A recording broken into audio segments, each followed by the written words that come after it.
What's up guys, Dan here for BladeReviews.com, and today I am taking a look at the Boker Subcom, and I've also got a version of the knife, a special edition, the Boker Subcom Titan, also on the table for review.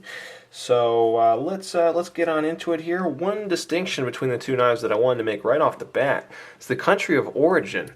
The Boker Subcom is made in Taiwan, while the Subcom Titan is actually made in China. What does that mean for you? I don't know. Probably not too much, but I thought it was an interesting detail and wanted to start us off with that. Another thing I wanted to get out of the way were the specifications on these knives. So both have an overall length of 4 1/2 inches. Both have a 1 7/8 inch long blade. And the Boker Subcom's got a weight of 2.5 ounces, and the Subcom Titan has a weight of 2.3 ounces. So both very small, light knives, under 2-inch blades. You're talking about backup EDC knives, perhaps primary EDC if you really want to carry something small with you. Maybe also a money clip knife, you know, something like that. Definitely not a hard use kind of tool, or a particularly tactical tool, although I guess you could use this as, say, a cat's claw, kind of ultimate last-ditch defense sort of thing to scratch away at an attacker or something if it came down to that, which I sincerely hope it never does, but really I'm going to be looking at it for more of an EDC knife kind of role. So let's take a closer look at the blades here. Both of these knives feature a drop point blade. The Boker Subcom has actually spawned a series of other knives within the family that have different blade shapes. You've got a Wharncliffe version, you have a Hawkbill version, I think they make a special rescue version, so quite a few different blade shapes to pick from if you really like this compact style of knife. I just went with the original drop point designs because I felt like that was the best representation of the knife and was really the one I was most interested in. But taking a closer look at this drop point blade here, you'll see you've got a high grind. It's either a very shallow hollow grind or perhaps even a flat grind. Difficult to tell. You don't have any kind of swedge or anything, but you still have a pretty nice tip there. There's a good amount of belly, considering that this is a sub 2-inch blade, and I do like the blade overall. You know, it's got a nice secondary bevel there. Came very sharp from the factory. The original Subcom came with a blasted finish. The Subcom Titan here has a satin finish. I prefer the satin finish a little bit more, but you know, both have been nicely done, tastefully executed. I think the blades are pretty good.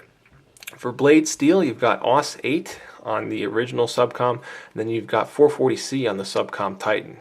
Both are mid-range steels, and to be honest, I don't have a real preference for one over the other.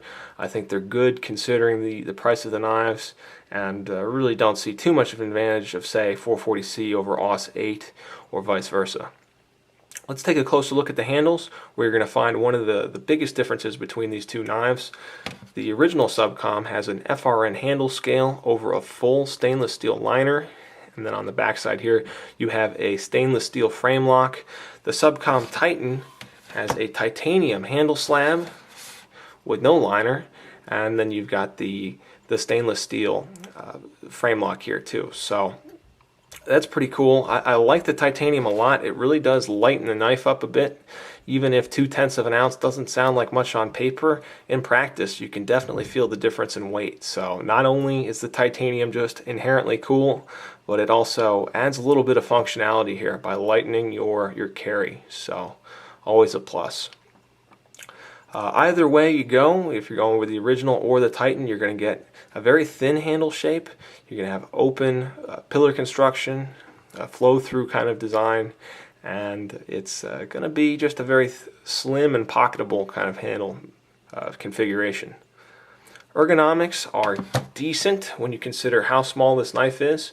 I can only get a 3-finger grip, but it still feels fairly comfortable since it is such a wide knife. It does still manage to fill the hand pretty well, and there's tons of jimping on this thing. You've got jimping along the top, you've got jimping towards the front of the blade, which is pretty cool. You've got jimping here on the back and on the bottom, which I think is kind of overkill, but you know, alright, we'll take it anyways. And you know, it's got plenty of traction here. Unfortunately, due to the sharp corners and with this all metal version, the hard materials, it does dig in your hand. So like I said, this is a backup blade. I would not use this as a work knife. I wouldn't really do a ton of work with it, but for small EDC tasks, opening boxes and that sort of thing, I think it's going to be fine.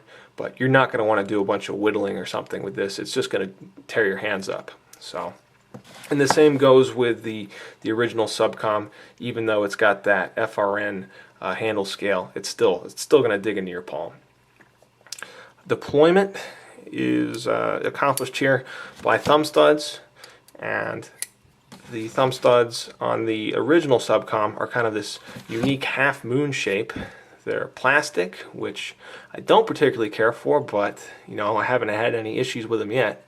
But they are fairly easy to get at, and deployment is slow but purposeful and smooth. So I can't complain too much, but this is not a knife that I was able to flick out really quickly or anything like that. The Subcom Titan's got more conventional metal thumb studs here, and they're circular, so like I said, a little more conventional, something more people are used to. Still kind of difficult to get at, not impossible. You can see I can obviously deploy the knife, but again, not a knife that I'm going to be able to really flick out and bust that massive 2-inch blade out in a split second. It's going to take a little bit more thought and effort.